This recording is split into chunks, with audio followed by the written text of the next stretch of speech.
Things change very quickly in sports, and Chelsea's this season is a perfect example of it. Chelsea comes into the league after heavily spending in the transfer market and faces the defeat in the first game against Manchester City. And then many tags are given to Chelsea like billion pounds, bottle jobs, and etc. But cut to match day 17, Chelsea are sitting pretty at second position, 2 points behind Liverpool, and Chelsea play their next game before Liverpool and has a chance to go top of the table, even though momentarily, and put pressure on Liverpool, who will be playing their game later in the match day. So people were talking about Chelsea being in the title race, but a lot of the Chelsea fans, a majority of the Chelsea fans, were very much clear that we are not in the title race. This, some people, of course, might have said this not to jinx it, but a lot of us actually believed that we are not ready for the title challenge because of the inexperience and because of various individual mistakes that cost us a lot of points. Then cut to matchday 23. Chelsea are at fourth position, and there is more than an iota of doubt about Chelsea securing the top four position. Manchester City are breathing on the neck with they are at fifth position, and Chelsea will play next. The Chelsea's next game is against Manchester City, and it's a very important game. The good side of it is Chelsea have won their game against Wolves 3-1, and this brings us back into the winning route. Hopefully, we carry this winning momentum into the Manchester City game. But there are few issues here. I would like to address that. Firstly, yes, Enzo Maresca has given an identity to the team. There is a style of play that is visible, which in the earlier season was not. More so in under Pochettino. It looked like pass the ball to Palmer and hope he does something. This is not the case this time. There is a style of play, and what Enzo Maresca did so well in the early half of the league was in the earlier half was that he was making quick substitutions and effective substitutions. But Enzo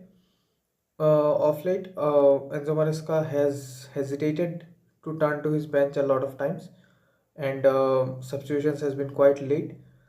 So the biggest plus of Enzo Maresca has turned into his biggest negative at this point. Well, not the biggest negative. The biggest negative, of course, will be uh, to give Robert Sanchez such a long playing run. He's making individual mistakes almost every game, apart from few 2-3 games like the match against Brighton. Few games, uh, Robert Sanchez has been absolute shit. But he, for some reason, he's being given more game time when there is players like Philip Jorgensen who is waiting for his chance. And here I would also bring sporting directors to the question mark. Sporting directors under the question mark that when uh, Robert Sanchez was not performing well last season, Jorge Petrovic did fairly well. And so, what was the need for loaning Petrovic out and trusting on Robert Sanchez? And at this position, we really need a goalkeeper. And actually, not just goalkeeper, we need a center back, we need a striker who can score goals. It is not working with Jackson. Jackson is missing a lot of chances, a lot of chances. We need someone clinical up top to challenge for titles. Not this year, of course, but we need to upgrade on Jackson. We need a center back, and we need a goalkeeper. So after spending so much in the transfer market, how can we end up in a situation where we need players in keeping position, in defense, and in forward as well? Midfield looks solid or sorted, I would say, as of now. Now there is a situation again with Renato Vega being interested in Dortmund move. So if Renato Vega moves, who can play in multiple positions, including the midfield position, there will be a crisis in the left back position because there is no backup for Marco Cucurella, because the other centre back, sorry, the other left back which is present with Chelsea has been treated very poorly. That is Ben Chilwell, and the treatment of Chalobah also brings sporting directors to the question.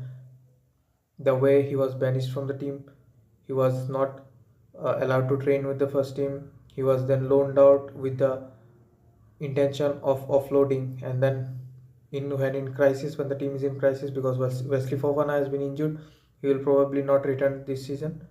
So you bring back Chalobah, and in his first game he drops in a man of the match performance.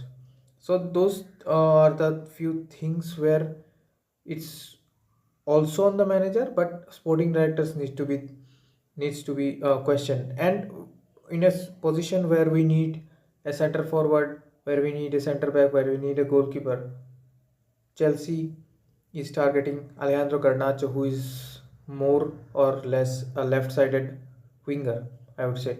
When we have got players who can play in that position, Neto has started on the left against Wolves. We have Jadon Sancho, who will be permanent in the summer. We have Felix, we have Nkunku, who also can play the left-sided role, and still we are going for Alejandro Garnacho instead of going for a keeper or a center back. If we have to target someone, we need to target a goalkeeper. We need to target center back. We need someone like Thiago Silva, experience of Thiago Silva in the defense, who can actually guide the young players.